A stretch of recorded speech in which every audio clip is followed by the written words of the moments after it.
పెళ్ళైనా పండగైనా వేడుక ఏదైనా పట్టుచీరల ప్రత్యేక వేదిక వారాహి సిల్క్స్. సుమన్ టీవీ ప్రేక్షకులందరికీ ఉగాది శుభాకాంక్షలు. రమగారు మీకు కూడా ఉగాది శుభాకాంక్షలు అండి. ఉగాది శుభాకాంక్షలు జయ. సుమన్ టీవీ ప్రేక్షకులందరూ ఆయురారోగ్య ఐశ్వర్యాలతో తొలతూగుతూ ఉండాలని కోరుకుంటూ ఉగాది శుభాకాంక్షలు. ఉగాదిలో కూడా వచ్చేసాం, ఉగాది పండుగ జరుపుకుంటున్నాం. ఈ సంవత్సరం వాళ్ళ స్పీడ్గా అయిపోతుంది, చాలా త్వరగా వచ్చేసినట్టు అనిపిస్తుంది. 24 తొందరగా అయింది అనుకున్నాం, అసలు అప్పుడే మార్చి అయిపోయింది. అవును అవును, కొత్త సంవత్సరంలోకి అడుగు పెడుతున్నాం. ఉగాది అనగానే ముందుగా ఉగాది పచ్చడి, పంచాంగం, ఇవి రెండు మనం విశేషంగా మాట్లాడుకుంటాం. ప్రతి ఒక్కరం కూడా పంచాంగం కోసం ఎదురు చూస్తాం, పంచాంగం వింటాం, పంచాంగ శ్రవణం. ఏ రాశికి, నా రాశికి నాకు ఎట్లా ఉందని తెలుసుకోవటంలో ఎక్కువగా ఇంట్రెస్ట్ చూపిస్తూ ఉంటాం కదరమ్మ గారు. ఈ సంవత్సరం అన్ని రాశుల వారికి బాగుండాలని, అందరూ కూడా ఆనందంతో ఆరోగ్యంగా ఉండాలని కోరుకుంటూ మొదలు పెడదామండి. ఉగాది యొక్క విశిష్టత. సంవత్సర ఆరంభం మామూలుగా మన కాలగణనం నెలల్లో ఇన్ని రోజులు 2 పక్షాలని, ఇవి ఇన్ని నెలల్లోనూ 2 నెలలు ఒక్కొక్క ఋతువని, ఈ ఋతువుల లైను ఇది లెక్కగా నడుస్తుంది. ఈ మధ్యలో మనకి ఉత్తరాయణ దక్షిణాయనాలు, ఇది ఒక లెక్క కదా. అవును. అయితే ఇప్పుడు మామూలుగా మనం సంవత్సరారంభం అనగానే జనవరితో కొత్త నెల, మొదటి నెల ప్రారంభం అవుతుంది. కానీ జనవరితో అసలు సీజన్ మారేదే లేదు.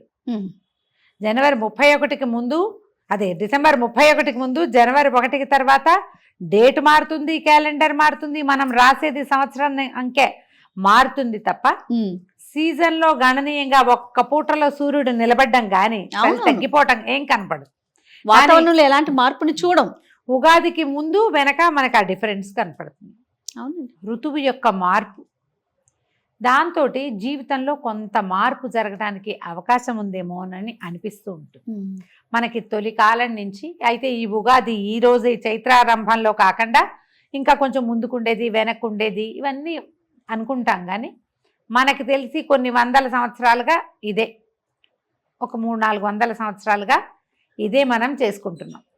ఈ చైత్ర ఆరంభం మొదటి రోజున కొంచెం చక్కటి పాజిటివ్ దృక్పథంతో మన జీవితంలో ఉండేటువంటి షడ్రసాలని షడ్రుచులుగా వాటితోటే మనం ఏదైనా ఒక పదార్థం కావించి భగవంతుడికి నివేదన చేసో చేయకుండానో మన ఊరి ఆచారం ప్రకారం షడ్రుచులతోటి కూడి ఉన్నటువంటి నింబకుసుమ భక్షణ చేసి ఈ రోజుని చక్కగా కనుక ప్రారంభం చేసుకుంటే, ఈ రోజు మొదలు పెట్టుకుని సంవత్సరం అంతా బాగుంటుందని ఒక నమ్మికతోటి మనం ముందుకెళ్తూ ఉంటాం.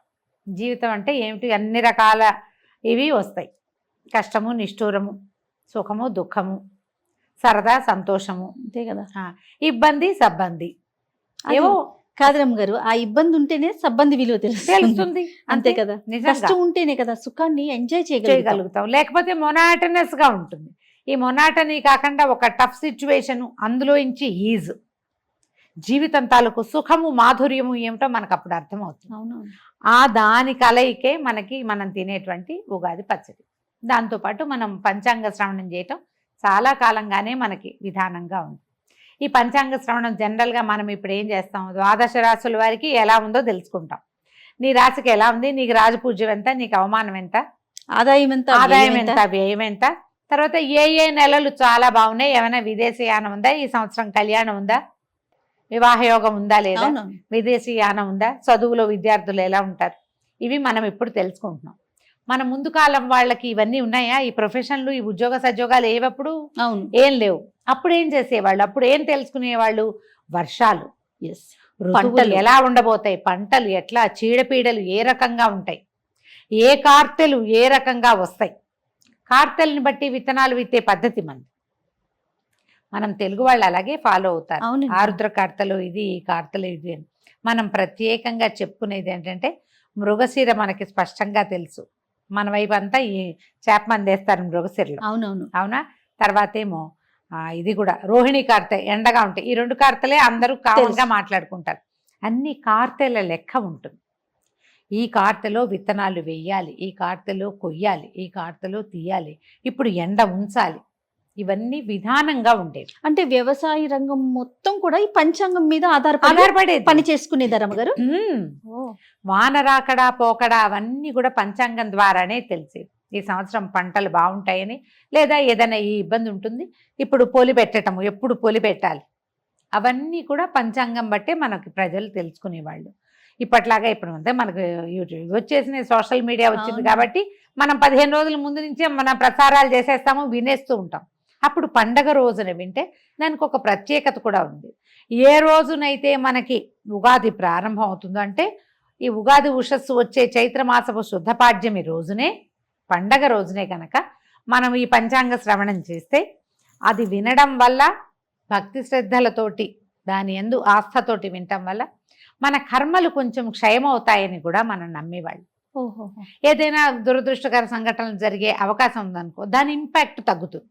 అందుకని పసిపిల్ల బాలాది ప్రతి వాళ్ళు ఉగాది పంచాంగ శ్రవణం చేసేవాళ్ళు.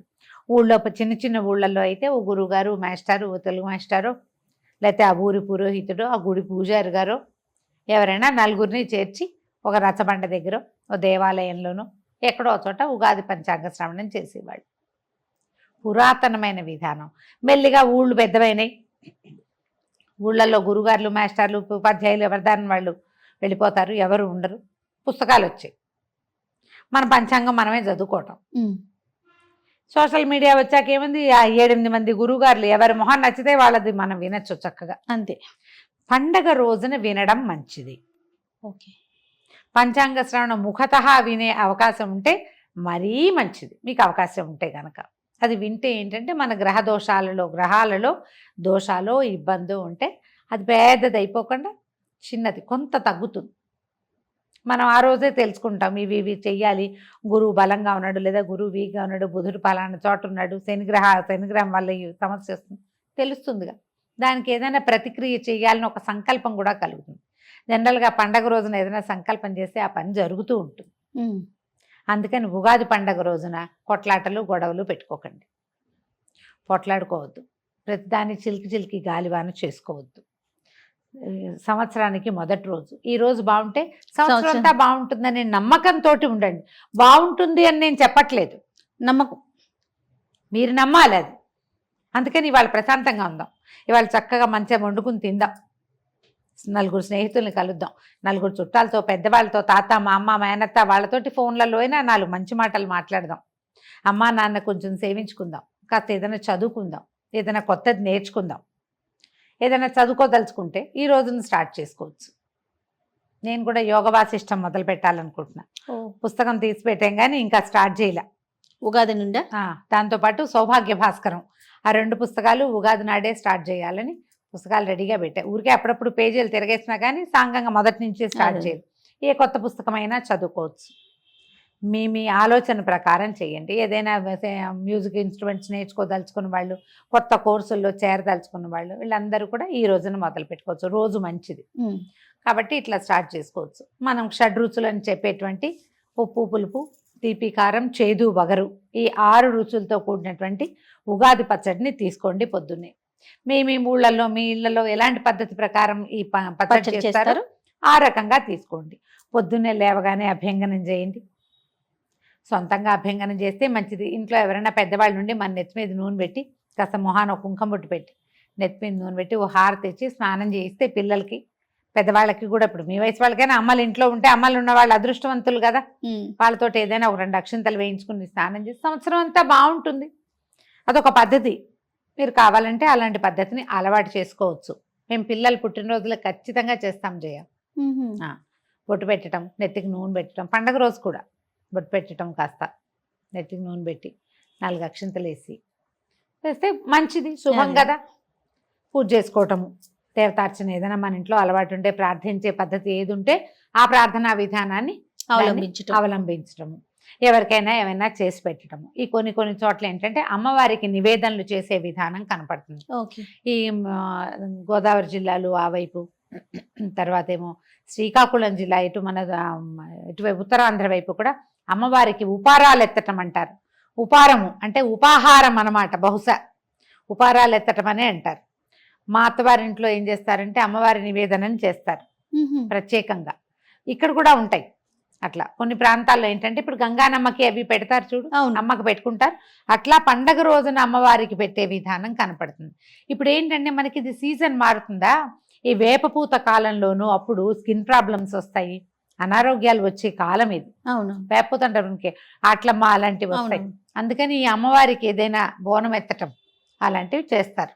మేము ఈ పద్ధతులు మీకు అలాంటి ఉంటే చేయండి. ఒకవేళ లేదు మేము చేయదలుచుకున్నామంటే చాలా సింపుల్ మెథడ్. మామూలు మనం వంట చేసుకోవడం పప్పు, కూర, పులుసు 4 పదార్థాలు వండుకోవటం. తర్వాత పాయసము, పులిహార, గారెలు, బూర్లు, పొంగు బూర్లు, ఇవి 5 రకాలు. ఓ 5 మామూలు అన్న రోజువారీ ఆహారం కాకుండా ఇవన్నమాట. ఆ, ఇవన్నీ 2 ఆకుల్లో సర్ది, అంటే మనం ఏమన్నా వడ్డించి ఉమ్, అమ్మవారికి నివేదన చేస్తాం. ఓహో, ఈ అమ్మకు కూడా మన రోజువారీ దేవతార్చన దగ్గర కాకుండా కొంతమంది అక్కడ చేసుకుంటారు. మా వాళ్ళు ఏం చేస్తారంటే ఒక గోడకి బొట్టు పెడతారు. ఒక ఉమ్, 3 అదే పసుపు గుండ్రంగా రాసి 3 కుంకుమ గీతలు గీస్తారు, 4 బొట్లు పెడతారు. అది చూసేసరికి మనకు ఒక జేజ్ ఫీలింగ్ ఫీల్ వస్తుంది. వస్తుంది. అక్కడ ఒక దీపారాధన చేసుకోవటము, వంట ఇంట్లో గోడ దగ్గర ఎక్కడైనా చేసుకోవచ్చు. కాస్త అగరబత్తులు, ధూపం వేయటము. తర్వాత ఈ 2 ఆకుల్ని అమ్మవారికి నివేదన చూపించటం. ఒక ఆకుని చాకలికి ఇస్తారు ఊళ్ళల్లో, అదొక అలవాటు ఉంటుంది. ఇళ్లలో బట్టలు ఉతికే అలవాటు ఉన్న వాళ్ళు ఉంటుంది. ఉంటారు కదా ఆ. కొన్ని ఊళ్ళల్లో. అవకాశం ఉంటే అట్లా ఇవ్వటం. ఎవరికైనా, మనకే పని వాళ్ళు ఉన్నారు లేదా వాచ్మెన్ ఉంటారు, ఎవరికైనా ఒక ఆకు మనం వడ్డించిన దాన్ని వాళ్ళనే ఇంట్లో పిలిచి భోజనం పెట్టగలిగారా మహత్తరంగా ఉంటుంది. ఆ ఆకు వడ్డన వాళ్ళకి. 2వ ఆకు గృహస్థు భోజనం చేయొచ్చు, గృహలక్ష్మి అయినా చేయొచ్చు, గృహస్థ అయినా చేయొచ్చు. ఇంకా అది నివేదన కింద అనమాట. ఇలా చేస్తారు. అలవాటు ఉంటే చేసుకోండి. ఈ ఉపారాలు ఎత్తడం కూడా అమ్మవారికి విశేషంగా చేసి అన్ని గారెలు, బూర్లు అవి చేసి 9 రకాలు కూడా పెడతారట. ఆహా, కొన్ని పద్ధతులు. అది ఏం లేదు, మనమే ఏదో చేసుకుంటాం, బొబ్బట్లు అవి ఇవి స్వీటు హాటు చేసుకుని 2-3 ఫ్రెండ్స్నో చుట్టాలనో పిలుచుకుని భోజనం చేయొచ్చు. మనమే ఉన్నాం, మనమే 4 షడ్రసోపేతమైన భోజనాలు చేసుకోవటం, హాయిగా నవకాయ పిండి వంటలు అవిను భోజనం చేయటం, చుష్టుగా చక్కగా తాంబూల సేవనం చేయటం. ఎవరైనా వీలైతే ఫ్రెండ్స్నో చుట్టాలనో బంధువులనో ఎవరో ఒకళ్ళ బంధు దర్శనం చేయండి, ఈ రోజున మంచిది అని చెప్తారు. మనకు ఫోన్లు ఉన్నాయి కదా, వీడియో కాల్స్ చేసుకుని ఏ ఊరు వాళ్ళనైనా చూసేసేసి, అమెరికా అంతే. వాళ్ళని కూడా హాయిగా ఎవరితోటైనా మంచి మాటలు ఆడుకోండి. ఏదైనా కొత్త నిర్ణయం, మంచి నిర్ణయం తీసుకోండి. ఈ ఉగాది పండగని చక్కగా ముందుకు తీసుకెళ్దాం. మరొకసారి ఉగాది శుభాకాంక్షలు రమ్మగారు. మీకు కూడా జయ, మరొకసారి ఉగాది శుభాకాంక్షలు.